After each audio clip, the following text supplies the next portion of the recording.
Welcome to Renovating an Old Stuart Steam Engine, Part 2. Partially dismantling the engine for a closer look at the build quality, starting with the steam chest cover, which needs machining in the centre. I also noticed that the steam chest studs are too short. The slide valve is well made, but it is not central over the ports. As I dismantle the engine, I notice the complete absence of any gaskets. The first thing to do, I think, is to remove the steam chest cover. The centre part of this cover needs machining. It's not meant to be left as cast in the centre part. You can also see that every one of the studs is too short, so I'll be making another 6 of them the correct length. When I reassemble the engine, I will not be using these rusty nuts. I'll use some new ones. In this clip, I'm removing the bolts that hold the flanges to the cylinder and the steam chest. The lower one is a bit tricky because the pipe is in the way of the screwdriver, but nevertheless it came out okay. I will be reusing these bolts, and I'll clean them up before I do. Here's the first evidence of the lack of gaskets. No gasket on the steam inlet, but it doesn't leak, although the exhaust outlet one does leak slightly. The exhaust pipe is silver soldered to a bracket, which in turn is bolted to the sole plate using one of the 4 main mounting bolts. I thought this would be easy, but I soon found out it was not going to be quite so easy because the box bed is threaded. The bolts go through the box bed, and underneath are some nuts which are just to lock them in place. Belt and braces approach, I think. This bolt was surprisingly tight, and I had to spanner it all the way. Finally, it came loose, and I could withdraw it using my fingers. But that was not until there had been several attempts at doing this. In another episode, I will be removing the crankshaft, but before I do that, I have other things to take off the engine. Starting with the cylinder drain taps. And just in case you're thinking, why does a steam engine have these taps at the top and bottom of the cylinder? Well, it's to prevent hydraulic lock. If you think about it, steam condenses to water, and then you can get a hydraulic lock which can easily damage the cylinder considerably. I've actually seen a cylinder cover being blown off by a hydraulic lock on a 7 1/4 inch gauge Flying Scotsman locomotive. In this part of the clip, I'm undoing the bolts which hold the cylinder cladding in place. I won't be reusing these bolts. I think I'll use some brass ones. Plus, one of them, the top one, is a bit damaged. The screwdriver did not want to fit in the slot of this bolt, I think possibly because it's had a bit of ultraviolence in the past. But I got there in the end, and at least nothing has been sheared off so far.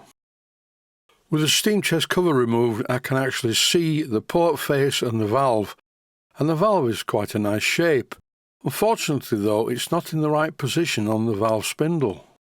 This puzzled me a bit because the engine does run very well indeed, so it should run a good bit better when I put the valve in the right place once it's been reassembled. As I mentioned earlier, there are not any gaskets. This stuff I think is called red hematite.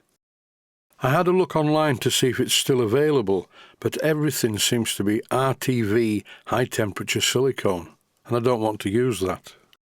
Instead, I'm going to make some gaskets. Now it's time to remove the rusty top cylinder cover. The bolts will be reused after being cleaned up, and the cylinder cover will be reused after I clean it up in the lathe. These bolts came out very easily, apart from the last one, which was a bit damaged. I had to tap the socket into place on the bolt. I will sort this out in due course. This is a very old engine and it's probably been stored in a shed somewhere. That's why nearly all of the parts that are not painted are rusty. I use a Stanley knife blade and a small hammer to remove the cylinder cover, which parts company from the cylinder very easily. Internally, the cylinder is in very good order. I would think that owing to its age, this engine uses cast iron piston rings, not Viton or silicone. A cast iron engine is far better with cast iron piston rings, pretty much like an internal combustion engine. they seem to last quite a long time, provided they are given sufficient lubrication. What I'm doing currently is removing the nuts that hold the cylinder to the top of the standard. I couldn't get the socket in place on all of them, so in this one I'm using a nut spinner, which does the trick. It removes the nut. I did use a spanner first to loosen the nuts because they were quite tight. I continued to use the nut spinner for the rest of them, and soon all of the nuts were in the red plastic box. This is a nice touch. The pin that goes through the eccentric rod in the valve fork just has a split pin holding it in position to stop it falling out. After squeezing the split pin together, I just pull it out using a special pair of pliers that doesn't have any serrations. These pliers are also very useful for extracting the pin itself. They don't always work unless the pins are very tight, then I have to revert to more brutal standard pliers. The next job is to remove the eccentric from the crankshaft, and I think there's going to be a problem. Yes, there is indeed. The machining standard on this engine is excellent, 10 out of 10. And the only reason that the eccentric sheave is reluctant to leave the crankshaft is because the multiple pulley that was fitted was only secured with a very small grub screw. Obviously, this has spun round and marked the crankshaft. Solution: use a needle file, some wet or dry sandpaper, some Scotch-Brite, and then squirt WD-40 at it, and the eccentric sheave slides off the crankshaft. I am aware that I'm repeating myself in this series. This engine is extremely well made, and the bearing tolerances are superb. Here are some things not to do. It's generally not a good idea to try and separate the cylinder from the standard using a Stanley knife. You can't get enough purchase, and do not use a hammer like this. I'm only showing the use of a hammer just so that you don't have to. The best way to separate the cylinder from the standard is to refit one of the nuts and tap the nut very gently using a hammer. Repeat the process for the other three. Do not be heavy-handed when doing this. Many light taps are far better than heavy-duty ones. I need to remove the crosshead pin. This is held in place with a nut with a split pin through it. And this is how I'm removing it. Be very careful when you're doing this. I'm using a pair of side cutters. If you put too much pressure on, you will just cut the split pin, and that will cause you many problems. Once the split pin has been successfully removed, I can now remove the nut. I tried a spanner first, but a socket is a much better idea, and I had to resort to a bigger and stronger pair of pliers to hold the pin in position while I removed the nut.